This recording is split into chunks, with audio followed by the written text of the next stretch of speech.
कि आज के इतिहास में क्या लिखा है। वर्ष 1564 में आज ही के दिन गोंड वंश की रानी दुर्गावती मारवी मुगलों के साथ युद्ध में शहीद हो गई थी।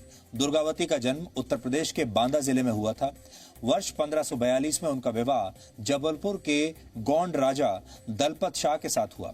दलपत शाह के असमय निधन के बाद पुत्र की आयु कम होने की वजह से रानी दुर्गावती को गद्दी संभालनी पड़ी और मुगल बादशाह अकबर ये चाहता था कि रानी अपना राज्य मुगलों के अधीन कर दे, लेकिन रानी दुर्गावती ने जंग लड़ना पसंद किया।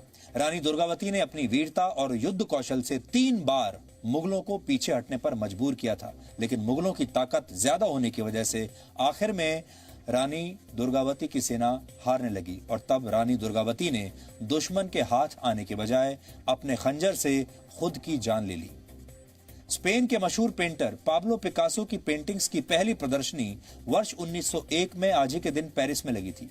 पिकासो को 20वीं सदी के सबसे बड़े कलाकारों में गिना जाता है और उनकी बनाई हुई मशहूर painting Women of Algiers 18 crore dollar यानी करीब 13 अरब रुपए में बिकी थी। ये किसी पेंटिंग के लिए चुकाई गई सबसे ज्यादा कीमत थी। द वॉल्ट डिज्नी कंपनी के को फाउंडर रॉय ओ डिज्नी का जन्म वर्ष 1893 में आज ही के दिन हुआ था। अमेरिकी बिजनेसमैन रॉय ओ डिज्नी ने अपने भाई वॉल्ट डिज्नी के साथ मिलकर 16 अक्टूबर 1923 को डिज्नी ब्रदर्स कार्टून स्टूडियो की शुरुआत की थी। वर्ष 1986 में इसका नाम द वॉल्ट डिज्नी कंपनी रखा गया और मशहूर कार्टून कैरेक्टर मिकी माउस इसी कंपनी का ऑफिशियल मैस्कट है। वर्ष 1987 में आज ही के दिन मशहूर फुटबॉल खिलाड़ी लियोनेल मेसी का जन्म अर्जेंटीना में हुआ था। मेसी को फुटबॉल के सबसे बेहतरीन खिलाड़ियों में गिना जाता है।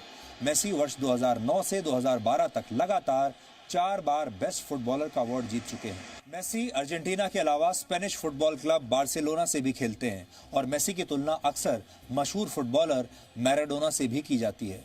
लियोनेल मेसी को 11 वर्ष की उम्र में यह पता चला था कि उन्हें ग्रोथ हार्मोन डेफिशिएंसी नाम की एक बीमारी है और इस बीमारी से शरीर का विकास नहीं हो पाता और इसीलिए लियोनेल मेसी की कद काठी ज्यादा नहीं बढ़ पाई, लेकिन इसके बावजूद भी वो एक महान फुटबॉल खिलाड़ी बन पाए।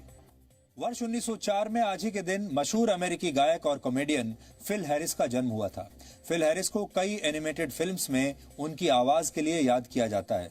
वर्ष 1967 में आई मशहूर फिल्म द जंगल बुक में बलू द बेयर के किरदार को फिल हैरिस ने ही अपनी आवाज दी थी। तो डीएनए में आज इतना ही। अब आपसे हमारी मुलाकात होगी कल रात 9 बजे। तब तक आप खुश रहिए, सुरक्षित रहिए, स्वस्थ रहिए और जो देश अपने इतिहास से पहली बार में ही नहीं सीखता, उस देश में वही ऐतिहासिक गलतियां फिर से दोहराई जाती हैं। नमस्कार।